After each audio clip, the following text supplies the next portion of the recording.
how to create a personal development plan.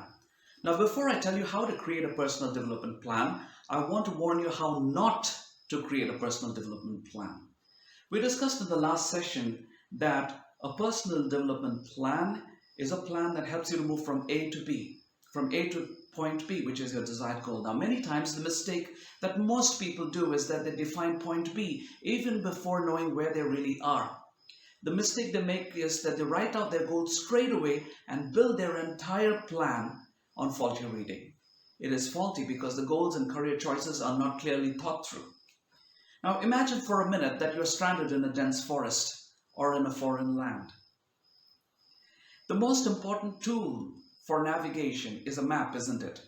Now, no matter how good the map is, it would be absolutely useless to you if you do not know what is the point A for you.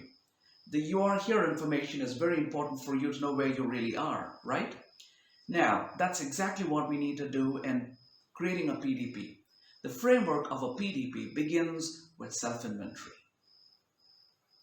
It's about self-reflection and a study about yourself, coming to acknowledge your strengths and your areas of opportunities, even before you sit down to create a plan. So it begins with a self-inventory, research about yourself, your strengths, so on and so forth, before even sitting down to write a plan. Knowing yourself and self-knowledge has two types.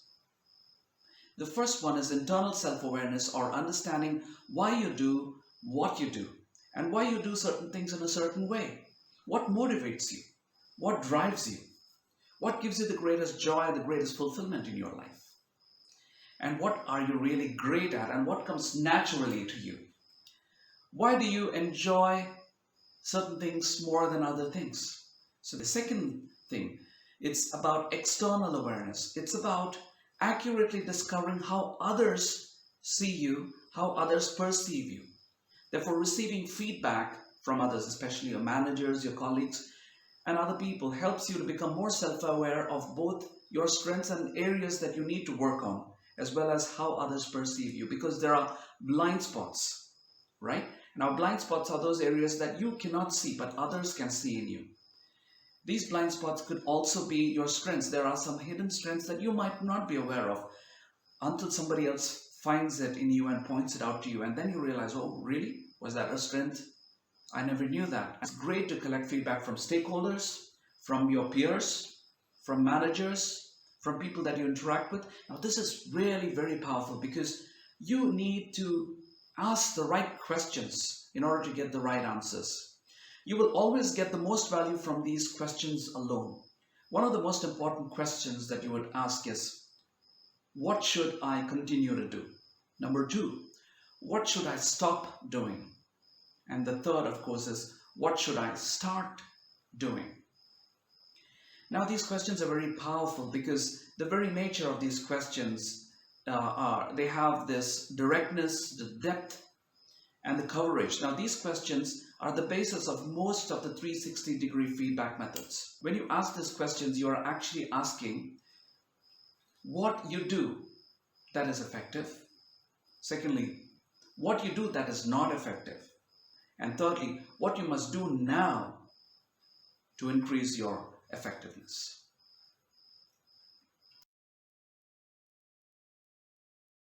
Now, the second most important thing about a well-researched plan is about your career options. Now, let's talk about your career choices. Now, some people get lucky in their careers because they happen to be in the right place at the right time, and by sheer luck, maybe, they got the job.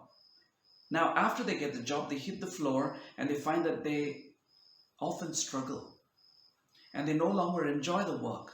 They experience discontentment, they experience burnout, poor social connections, and all too often people get attracted only at the financial aspects of a certain job. But then they end up choosing a career that really does not suit them and they find no enjoyment in what they do. Do you know that joblessness due to a loss of job or working on poor salaries is the first direct, most severe impact of wrong career choices? Now, there is not only a financial impact because of poor career choices, but do you know that making a wrong career choice can also make someone seriously ill? right? Now, if you would listen, having a personal development plan based on sound self-reflective research and self-inventory is the right way for you to discover a right career path that is right for you, because what is right for someone else may not always be what is right for you. Okay, so that's where your inventory about knowing your personal values come into play.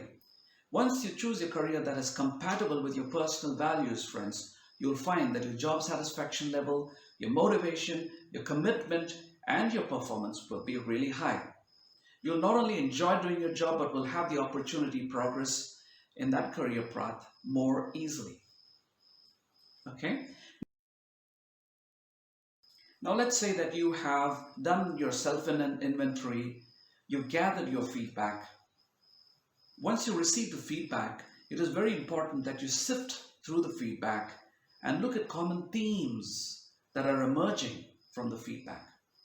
It is very good to pause and to consider that there is something that they are all saying. It's good to identify the feedback, draw them into themes, and also evaluate your own self-evaluation about what you think you are and see if that matches with each other. If what you think about yourself is what others think about you, or if they think differently. Once you've done this work, it's now time to identify 3 top things that you would like to put down as goals. The third element is building an action plan. Now, the first step in writing out your action plan is your goal settings. 3 to 5 goals is very important, very good. Anything more than 3 to 5, it's very hard for your brain to comprehend. So you can write 3 to 5 goals. It's always good to ensure that you set SMART goals.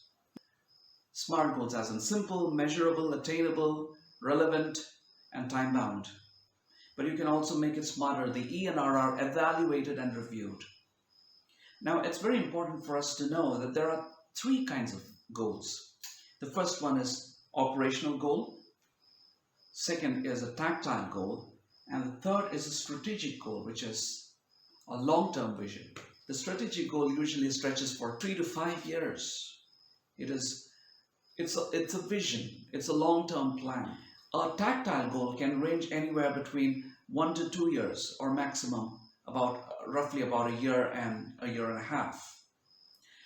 An operational goal is more about 6 months. It could also be day-to-day activities. It also could be weekly activities or monthly activities, right? Or for a quarter, if you want to plan for a quarter, what am I going to do this quarter?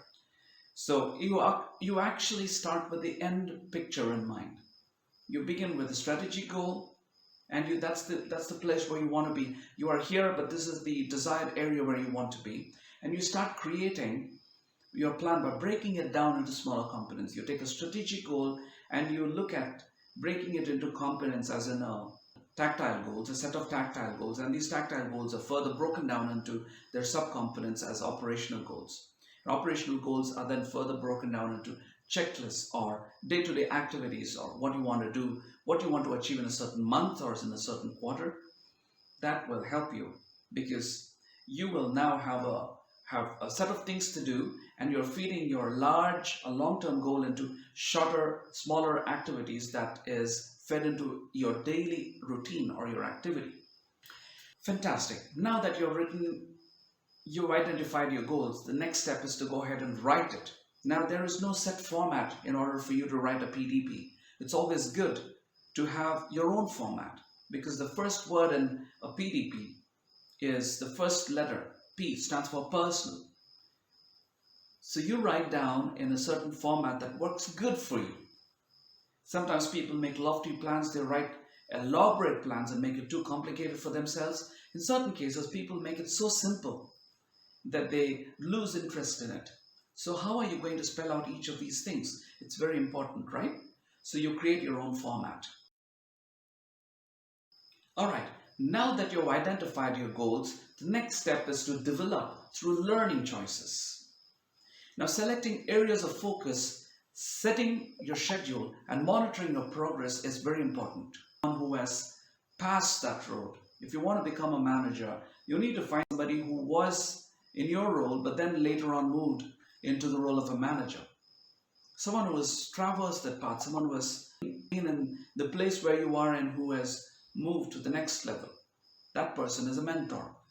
Number two, you can find a coach. A coach can be anyone who can ask you questions that helps you to do a little bit of soul searching and come up with your own answers. A coach is someone who will not give you straightforward answers to the questions you ask, but instead he or she will ask you questions that make you think and explore options and come up with certain answers. Now they are very, very good in asking you the right questions and asking you the right probing questions so that you think more clearly and think more objectively and come up with your own solutions. So it is very empowering. Coaching is a very empowering technique. You find a mentor, you find a coach, and then you can also find an accountability partner, someone with whom you can share your progress and someone who can have invested interest in you and ask you certain questions and also challenge you whenever required. All right, so let's conclude. An employee development plan or an individual development plan is used to document your career goals and set out a strategy on how to meet them. Now, creating a PDP takes time and planning, as we know. But writing and implementing a PDP can help you to identify and develop the professional skills needed for you to reach your goals. And it can help you to keep you on the right track. And there are certain times that you might require to do a little bit of a course correction. So it's very important to evaluate your plan, to have it reviewed from time to time. Your dreams will only be your dreams if you do nothing about them. However, writing down a PDP, I'd say that in quotes, is the first step in making those dreams come true. So friends, in a nutshell, what you need to do is, the first, you need to have a desire to grow. Next is, find out who you really are and where you really are. And third is, decide who you want to be and where you want to go. And the fourth is, figure out how you're going to get there. Now, knowing once you get there is very important, because once you arrived at your destination, you need to know that you have reached your destination. That is very important. So what are your measures of success? How are you going to know that you have reached a certain goal? So you can have measures of success for every week, for every quarter, for every year, and then finally you know that you're on track, right? A journey of 1,000 miles begins with a small step. So wish you good luck and all the best with writing out your PDP. And I'm sure you would definitely benefit from this learning that we have had. And thank you very much for your patience and for listening. I would really love to hear from you and see how this has actually benefited you. So thank you very much. You take care, stay safe, and have a wonderful day.